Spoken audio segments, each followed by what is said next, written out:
Bonjour à tous et bienvenue dans cette nouvelle émission de La vie est belle, votre émission hebdomadaire qui traite de la bioéthique avec Paul Duchesne. Nous allons recevoir aujourd'hui Maître Benjamin Tessier pour parler de droit et de médecine et particulièrement du rapport de confiance. Exactement, bonjour à tous et bienvenue sur RCF. La vie est belle, Clément Vilvéric, Paul Duchesne. Maître Benjamin Tessier, bienvenue, vous êtes avocat au barreau de Lille, associé au cabinet WT Avocat à Marcq-en-Barœul. Alors vous êtes spécialiste en droit de la santé et spécifiquement en responsabilité médicale et en droit hospitalier. Pour être clair, vous accompagnez juridiquement les professionnels de santé en cas de contentieux ou pour les conseiller, c'est bien cela ? Tout à fait. Bonjour Paul, bonjour Clément, merci pour votre invitation et merci à RCF pour ce temps d'échange sur la place de l'avocat dans la relation du patient avec son médecin. Paul, je vous rejoins tout à fait. En fait, la place de l'avocat, en l'occurrence au sein de notre cabinet, mais de l'avocat dans la relation entre le patient et son médecin est de conseiller, du moins au sein de WT Avocat, y compris avec mon associé Maître Lina Ouliat, le médecin dans la relation qu'il peut avoir avec son patient. La relation pouvant, Paul, être une relation bien évidemment conflictuelle par rapport à un éventuel dommage corporel, par rapport à une réclamation du patient envers son médecin. Mais il y a un tout autre rôle souvent ignoré de l'avocat dans cette relation médecin-patient, c'est aussi de l'accompagner dans la construction de projets de santé, de création de cabinets, de maisons de santé, de sociétés d'exercice, mais également de projets de coopération entre plusieurs professionnels libéraux, établissements de santé privés. Et donc, on est aussi dans cette logique de construction juridique du médecin dans l'intérêt du patient et non pas que dans une opposition exclusive du médecin à l'encontre de son patient. Voilà en quelques mots, Paul, ce que je souhaitais vous dire sur le rôle et la place de l'avocat dans cette relation médecin-patient. Donc Maître Tessier, ça veut dire que l'avocat ne passe pas son temps en salle d'audience. Ça ressemble à quoi votre quotidien auprès des médecins ? Alors, mon quotidien, et si vous me le permettez, je vais parler du quotidien de notre cabinet, parce qu'il y a différentes sphères d'activité. On intervient sur l'ensemble des sphères du droit de la santé. Il y a bien évidemment une sphère qui va être celle du dommage corporel, où là, le quotidien va être d'assister le médecin et de représenter sa compagnie d'assurance en mesure d'expertise et donc d'assister à la réunion d'expertise, notamment pour évoquer la liquidation à venir des dommages corporels. Et donc il y a à la fois de la présence avec un médecin expert, le médecin mis en cause, le patient ou sa famille ou ses ayants droit si malheureusement le patient est décédé.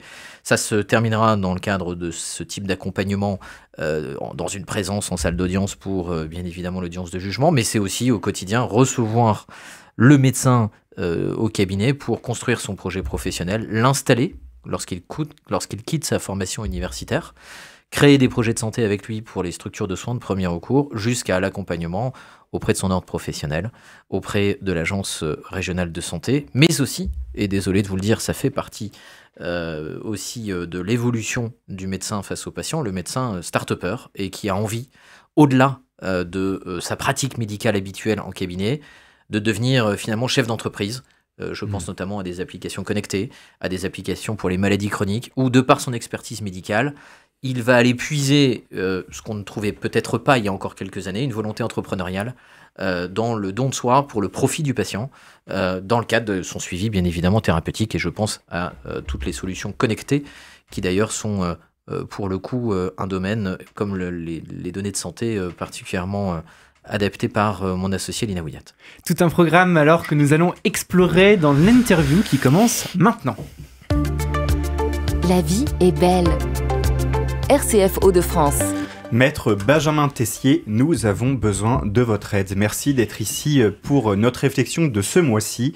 Nous avons une grande question. En bioéthique, nous observons que l'homme change son rapport avec son propre corps dans le cadre d'une longue révolution anthropologique. Là, nos auditeurs se disent « Ah, ça y est, il recommence sur la dignité, sur le transhumanisme. » Et oui, vous avez raison. Ce changement de rapport entre l'homme et son corps se répercute-t-il dans votre profession d'avocat ? Observez-vous une modification des rapports entre le patient et celui qui soigne et prend soin de son corps, le professionnel de santé qui peut être un médecin, mais qui peut également être tout professionnel ? Alors, Paul, cette question, elle est extrêmement importante dans la relation médecin-patient. C'est pas à vous que je vais la prendre et je veux pas remonter trop loin de façon historique, mais on a bien évidemment une distorsion de la relation médecin-patient entre 1936, l'arrêt Mercier qui prévoit cette notion de contrat de soins, de contrat entre le professionnel de santé et le soignant, jusque 2002, en passant par 1997. Je ne suis pas là pour faire un relevé des jurisprudences importantes, mais très clairement, on passe de ce qu'on va appeler depuis quelques temps et quelques décennies le paternalisme médical vers une société du consumérisme médical. C'est-à-dire qu'aujourd'hui, le lien de confiance n'est pas distendu entre le médecin et son patient, mais il s'inscrit dans un lien de confiance d'une pratique un petit peu consumériste, alors sans pour autant tomber dans la définition du droit commercial, mais dans une logique où l'accès aux soins est beaucoup plus simple, beaucoup plus agile pour le patient, la capacité de demander un second avis, la capacité aussi, et c'est fort heureux, de prévoir des droits dans l'hypothèse où il s'estime victime d'un dommage corporel. Tout ça pour dire que le médecin et le patient sont toujours dans un colloque singulier. Le patient ne peut pas être pris en charge sur ce qu'il a de plus intime, sur ce qu'il a de plus important, c'est-à-dire son état de santé, sans avoir confiance envers son professionnel. Pour autant, il y a cette vérification, cette volonté également de pouvoir bénéficier d'une information qui soit claire, loyale et appropriée. Et j'aurais tendance à dire que ce qui a changé par rapport à votre question, c'est qu'on met peut-être un peu plus à mal cette dichotomie entre celui qui ignore et celui qui est le sachant, qu'on a eu au tout début du XXe siècle. Le médecin faisait partie, comme les notables de la cité, d'une parole qu'on ne remettait pas en cause parce qu'on avait déjà la chance ou tout du moins l'espoir d'une prise en charge de sa maladie. Cette notion-là, elle est, je dirais, par l'évolution post-loi du 4 mars 2002, dite loi Kouchner, remis en cause parce que, tout simplement, le patient est en capacité, et c'est un point sur lequel je souhaite insister, d'avoir accès à la connaissance, voire même de la remettre en cause. Alors vous nous parlez de la loi du 4 mars 2002, dite loi Kouchner. Il y a plein de grandes lois qui sont arrivées comme ça, je pense aussi à la loi Touraine par exemple. Ça veut dire que le législateur va agir au nom de la représentation nationale, donc au nom de l'État, pour modifier l'appréhension qu'il a du service public de la santé et de toute relation également entre un médecin et son patient. Le politique va essayer d'influer par la norme juridique sur la relation entre le patient et le professionnel de santé. Alors justement, quand on voit ces lois, la loi Kouchner, la loi Touraine, qu'est-ce qui a vraiment changé dans le rapport entre le médecin et le patient? Est-ce qu'on a donné un nouveau rôle au patient? Alors, là encore une fois, c'est lié à l'évolution sociétale et à l'évolution de l'accès à la connaissance. Pour reprendre un petit peu mon propos sur la question précédente, Paul, mais j'y apporterai une tempérance. Le législateur intervient de différentes manières. Si on prend les trois dernières interventions législatives que sont la loi du 4 mars 2002, la loi HPST, Hôpital Patient Santé Territoire de 2009, portée par Madame Roselyne Bachelot, et la loi dite Touraine, portée par le ministre du même nom, ces trois socles législatifs ont contribué à favoriser l'accès aux soins du patient, mais en même temps en lui donnant une place d'acteur. Cette place d'acteur dans la prise à la décision médicale, on le voit de différentes façons. On le voit bien évidemment dans la prise en charge de ville, où le patient a une capacité à pouvoir être représenté, bien évidemment, au titre des CPTS, des communautés professionnelles territoriales de santé, une capacité à être représenté aussi par la place de la personne de confiance, que ce soit en ville ou à l'hôpital, et donc de confier à un tiers, dans l'hypothèse où il ne serait plus en capacité, son intimité, son choix éventuel, même si ce n'est qu'un avis qui est porté par la personne de confiance dans la prise de décision médicale. Et on va aussi avoir ce patient qui finalement devient acteur de sa santé par la faculté offerte par le législateur de lui donner l'occasion d'agir quand il s'estime victime d'un dommage corporel. Je pense à la loi du 4 mars 2002 et l'introduction aussi des CCI. Je pense notamment au titre de la loi Bachelot dite HPST, la capacité à pouvoir être représenté dans les gouvernances hospitalières. Donc ça veut dire qu'il devient un acteur politique à ce moment-là en plus. Dans la démocratie sanitaire, il devient un acteur non plus seulement dans la relation de soins, mais dans l'écosystème de la relation de santé dans tout le pays. Tout à fait, Paul. C'est-à-dire que le législateur a eu conscience que ce soit dans les institutions nationales et décentralisées, je pense notamment auprès des ARS, je pense notamment dans les établissements de santé, la commission des usagers permet justement à ces usagers de porter la parole auprès des instances hospitalières. De la même façon, dans les établissements médico-sociaux, Paul, qu'on évoque aussi, puisque même si pour certains ils sont résidents, ils sont aussi bien évidemment patients dans leur prise en charge de leur pathologie et de leur état de santé. Il y a le CVS qui permet bien évidemment de représenter et être un peu le porte-parole des besoins des usagers, patients et résidents. Donc oui, on intègre le patient, et tant mieux d'ailleurs, dans la gouvernance, dans la prise de décision, qu'elle soit, je répète, une décision liée à une prise en charge de ville, une décision hospitalière ou une décision médico-sociale. Donc là, on est vraiment sur une transition qui est une transition quasiment sociale, sociétale. Vous avez employé tout à l'heure le mot de médecine paternaliste. Donc il y avait une asymétrie qui était assez importante entre le savoir du médecin, mais aussi la place du patient qui n'avait pas cette place d'acteur. Et vous l'avez extrêmement bien décrit.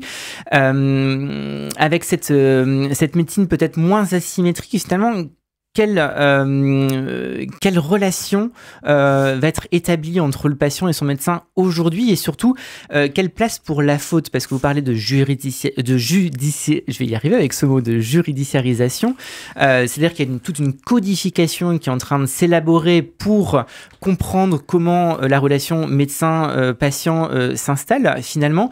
Quelles vont être les conséquences de cette codification juridique sur la relation de soins, sur le rapport entre le médecin et le patient? Alors, c'est une très bonne question, Clément.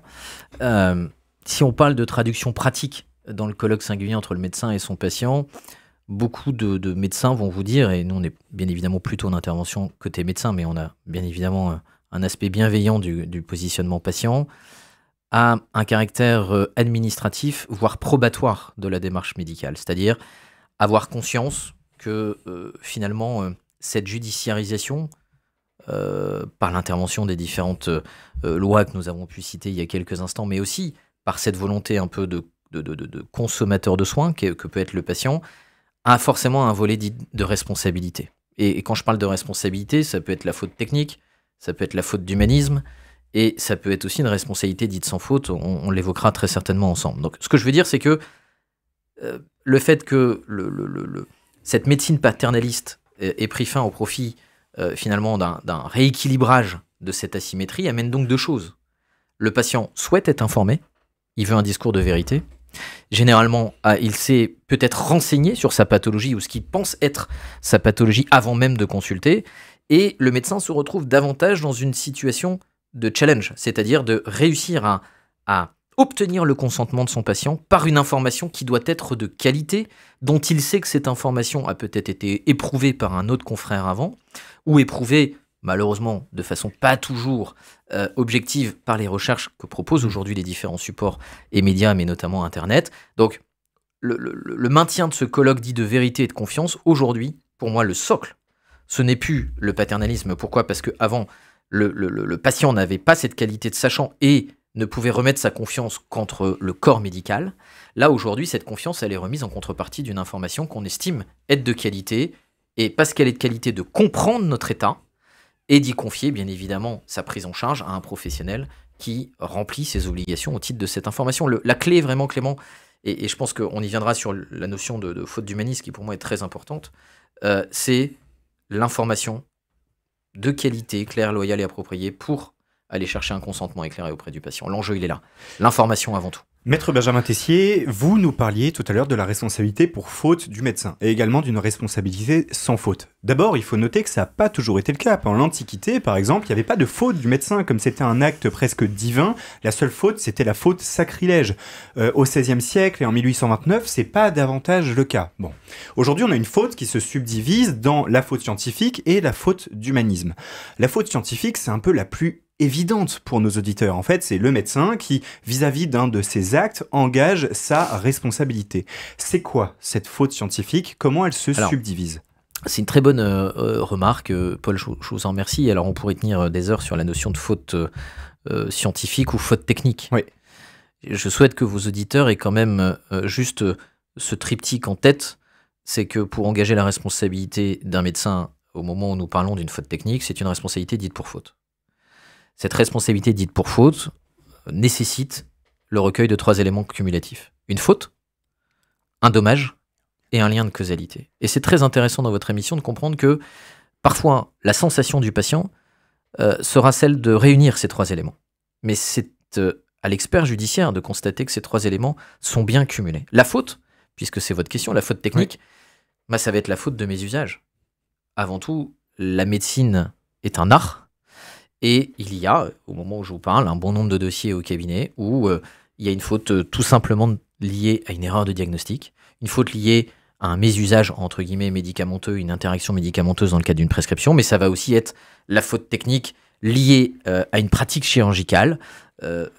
Imaginons une erreur de côté, imaginons tout simplement certaines pratiques en chirurgie orthopédique qui amènent éventuellement par une faute technique, par l'utilisation de la robotique ou par l'utilisation bien évidemment manuelle de la chirurgie orthopédique, à générer un dommage corporel qui bien évidemment, je le répète, tout médecin est face à l'exercice d'un art. Exactement. Et tout médecin est malheureusement lié à un aléa. Sa pratique, l'information a pu être bonne, le consentement est éclairé, mais ça reste une pratique que je souhaite le rappeler, n'est pas une pratique où le résultat est une obligation. C'est quoi l'aléa thérapeutique en fait? Alors, avant même de partir sur l'aléa, Paul, je souhaiterais reprendre le triptyque qu'on a évoqué juste avant, faute, dommage, lien de causalité. Je peux avoir une faute. C'est-à-dire j'ai manqué finalement à mon obligation de moyens qui est de dispenser des soins conformes aux données acquises de la science et consciencieux. La faute peut être constatée. Je peux avoir un dommage corporel, mais je n'arrive pas à établir le lien entre la faute et le dommage, c'est-à-dire que l'expert judiciaire n'arrivera pas à constater que le dommage corporel est directement consécutif à la faute. Nous serons en présence d'un aléa qui, par définition, ça me semble tout à fait juste éthiquement et juridiquement, ne permet pas de dire c'est l'acte médical, c'est l'acte chirurgical, c'est l'acte paramédical qui a généré le dommage. Il peut y avoir une faute. Peut-être qu'elle a été contributive d'une partie de la génération de l'aléa, mais pas forcément du dommage corporel. Alors, concernant l'autre catégorie de faute, la faute d'humanisme, qui du coup, on va l'aborder, est peut-être moins mesurable parce qu'elle ne correspond pas à la réalisation ou la non-réalisation d'un acte. Cette faute d'humanisme, vous avez tout à l'heure parlé de contrat de confiance, me semble-t-il, dans la relation entre patient et médecin. En tout cas, on sait que la relation de soins est basée forcément sur la confiance. Confiance du médecin envers son patient vis-à-vis de ses attitudes, mais confiance bien évidemment du patient envers son médecin vis-à-vis de ses capacités à mettre au profit du patient ses compétences, sa bienveillance. Bon, voilà, on voit bien que ça va au-delà de l'acte et ce très très largement. Finalement, la faute d'humanisme, qu'est-ce que c'est exactement? Comment est-ce qu'on peut fauter d'humanisme dans cette relation de soins? La faute d'humanisme, Clément, par définition, est une famille de fautes qui est à détacher de la technicité de l'acte médical ou chirurgical. La faute d'humanisme va principalement se concentrer sur deux axes qui me semblent importants de détailler brièvement. L'axe qui est, vous avez parlé de contrat de confiance en reprenant ce qu'on a pu dire dans les propos liminaires et introductifs, la confiance, ça va être l'information.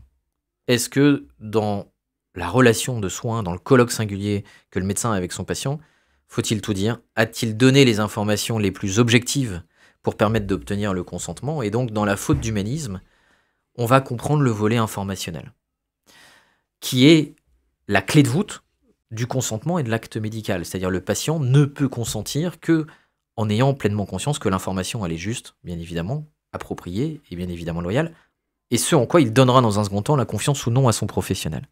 Et le deuxième axe, outre l'information qu'on vient d'évoquer, ça va être, et forcément ça va vous parler un peu plus Clément, le volet éthique et déontologique. C'est-à-dire que dans la faute d'humanisme, je vais y trouver tous les règles de comportement, si je peux me permettre, ou les règles professionnelles qui ne sont pas liées à la pratique médicale, mais qui sont liées à la déontologie du médecin, dans le respect de cette déontologie fixée entre pairs, pour lequel le patient, et ça, croyez-moi, c'est mon associé qui s'en occupe au cabinet, ça augmente de plus en plus. Parfois, le patient ne souhaite pas être indemnisé d'un potentiel dommage corporel, mais souhaite juste faire reconnaître une faute d'humanisme, et on se retrouve, vous vous en doutez bien, dans des procédures, alors, au début non judiciaires, mais des procédures devant l'ordre de la profession réglementée pour lequel le patient a été pris en charge par le représentant de cet ordre. Et donc, dans cette faute d'humanisme, on va y trouver, bien évidemment, l'approche humaine lors de la consultation, bien évidemment l'approche bienveillante qu'on doit avoir avec le patient, également tout le volet informationnel et tout le volet lié au respect de ce qui est quand même essentiel dans la relation de soins, et je mettrai dans la faute d'humanisme, ce sans quoi personne, et vous également autour du plateau, ne se ferait soigner, c'est-à-dire avoir conscience qu'on confie l'intime, et donc le non-respect du secret médical est bien évidemment la première des fautes d'humanisme. Sans quoi, on n'aurait aucune confiance du respect de cette confidentialité, de ces données de santé, comment envisager un colloque singulier efficace sans se dire que le premier engagement déontologique, humain et juridique que prend le professionnel, c'est de garder pour soi ce que je suis capable de lui confier sur ce qu'il a de plus intime. Et c'est ça que je trouve absolument fabuleux, c'est qu'il ait fallu, dans cette médecine consumériste, dans l'élaboration de ce contrat, codifier des choses qui, de base, semblaient complètement évidentes. C'est-à-dire le lien de confiance qui est intrinsèque, qui est essentiel, qui est indispensable, incontournable dans la relation de soins. Il a fallu le codifier. Alors, c'est très compliqué en si peu de temps. Votre questionnement, il est très intéressant. Pourquoi il a fallu le codifier ? Parce qu'au départ, le droit de la santé, ou tout du moins le droit médical, pour être précis, était un droit jurisprudentiel. Je prenais l'arrêt Mercier de 1936, on aurait pu citer l'arrêt Tessier après, une jurisprudence de 1997. En fait, tout était finalement jurisprudentiel et donc fondamentalement un petit peu précaire, voire incertain. Le premier, et il faut lui reconnaître ce courage à avoir créé, je dirais, le socle législatif de la relation patient-médecin, c'est Bernard Kouchner qui a bien évidemment contribué à créer ce socle législatif de la loi du 4 mars 2002. Alors, vous allez me dire, quand on a un texte législatif qui donne des droits aux patients, forcément, en contrepartie, c'est l'aspect binaire du droit des obligations. On donne des devoirs aux professionnels. On donne des devoirs aux professionnels. Ce qui a participé au rééquilibrage, ce qui a été très mal vécu, soyons honnêtes, de la jurisprudence de 1997 renversant la charge de la preuve jusqu'à la loi du 4 mars 2002, les professionnels ont pour certains perçu comme non pas un rééquilibrage, mais un fort déséquilibrage, c'est-à-dire le sachant doit justifier de ce qu'il dit et de ce qu'il fait en le traçant par écrit et en informant de façon la plus complète possible le patient. Là où pour certains, vous doutez bien, à la date d'entrée en vigueur de ce texte, ils étaient plutôt en fin de période médicale où on était dans le colloque du paternalisme médical. Donc, il a fallu cette intervention législative pour répondre définitivement à votre question, Clément, pour consacrer les droits. Comment défendre des droits quand ils ne sont pas, entre guillemets, consacrés de façon législative ? Et pourquoi on les a consacrés par l'intervention du législateur ? Parce qu'il y avait cette conscience de déséquilibrage, mais surtout, c'est que les droits doivent être connus pour pouvoir agir dans la défense des droits pour lesquels, éventuellement, dans la relation médicale, le médecin, l'établissement de santé ou l'établissement médico-social n'aurait pas respecté le socle législatif. Mais Maître Benjamin Tessier, la question se pose, il y a deux questions qui se posent à ce stade-là de l'émission. On a commencé par rappeler que l'évolution du rôle du patient, qui a pris un rôle politique, aussi judiciaire, avec les actions de groupe, etc. Donc là, c'est la loi Touraine. On a continué sur la faute technique, faute d'humanisme. Là, on est en train de parler de la contractualisation du droit de la santé et du rapport entre le médecin et le patient. J'ai deux questions à vous poser. La première, c'est que cette contractualisation n'induit-elle pas, en fait, une idée de consumérisme, de consommation ? Est-ce que c'est pas la fin de la confiance pour les débuts de la consommation de l'acte de soin ? Et la deuxième question, c'est est-ce que ça ne traduit pas le rapport de l'homme avec son corps qui ne serait plus qu'une machine ? Le médecin aurait presque une obligation de résultat. En fait, j'ai un contrat, je consomme du soin, mon corps n'étant qu'une machine, le médecin doit arriver à un résultat et à me soigner. Alors, Paul, il y a deux questions dans votre propos. Moi, j'ai l'intime conviction qu'on reste quand même dans un lien de confiance évident à partir du moment où on confie sa chair dans une prise en charge médicale, quelle que soit la spécialité, quelle que soit une prise en charge en ville ou en établissement, et que cette notion de contrat n'est que finalement le résultat du socle législatif. Parce que quand vous parlez de contrat, c'est quasi un contrat tacite, disons-nous les choses. Quand vous êtes pris en charge en ville, au quotidien par votre médecin traitant ou par un spécialiste en ville, vous ne signez rien. Vous remettez la confiance dans la réalisation du geste post-information. Quand on va être en établissement avec un geste chirurgical, là, on pourrait éventuellement penser à une logique consumériste. Pourquoi ? Parce qu'on va vous demander de signer votre formulaire de consentement, que ce soit bien évidemment pour le risque anesthésique ou pour le risque chirurgical. Ce formulaire de consentement vous informe sur les risques fréquents ou graves normalement prévisibles, avec une prise en considération finalement du risque, et on pourrait faire une émission sur le risque, et le patient signe en connaissance de cause après avoir été correctement informé. Et là, je vous rejoins, on est dans une qualification quasi consumériste, mais qui pour autant n'est pas la relation que vous connaissez de droit commercial classique. Tout à fait. Et qui laisse une place à l'humain, contrairement à la relation commerciale, qui est un acte d'achat ou un acte de vente. Donc la consommation n'empêche pas pour autant la confiance. On est d'accord. Et en fait, je vous le répète, j'espère que c'est encore le cas pour bon nombre de patients, j'ai l'intime conviction que c'est pour sécuriser en fait cette relation, lui permettre d'agir éventuellement pour défendre ses droits, et non pas une défiance ou tout du moins une perte du lien de confiance entre le médecin et son patient. Maître Benjamin Tessier, on vous garderait bien pendant des heures, il faudrait qu'on refasse des émissions ensemble. Merci beaucoup pour votre éclairage. On est désolé, évidemment, on n'est pas allé au fond de toutes les questions qu'on pourrait se poser, mais il y en a tellement, même les thèses ne suffisent plus à répondre à toutes les questions. Merci maître de vous être déplacé dans notre studio. Clément, un merci petit mot pour votre invitation. Ouais, cet échange m'a fait énormément de bien. J'ai grandi dans la peur du risque médico-légal. On a fait toutes nos études avec cette épée de Damoclès au-dessus de la tête, et on serait vraiment naïf de dire que ça n'a pas assombri les relations de soins que nous avons mis en place au départ de notre carrière. Et du coup, je suis très heureux d'entendre que la confiance est au premier plan de la relation de soins encore aujourd'hui, qu'elle n'est pas cachée par cette technicisation juridique qui vient l'habiller, mais qu'au contraire, le droit vient renforcer cette relation de confiance et du coup l'améliorer, la rendre encore plus belle. Donc merci d'avoir tenu ces propos. Merci et cela nous donnera énormément de matière à réfléchir ensemble dans les semaines qui viennent. Tout à fait. Maître Benjamin Tessier, avocat chez WT Avocat à Marc-en-Barœul. Merci d'être venu et à la semaine prochaine dans La vie est belle.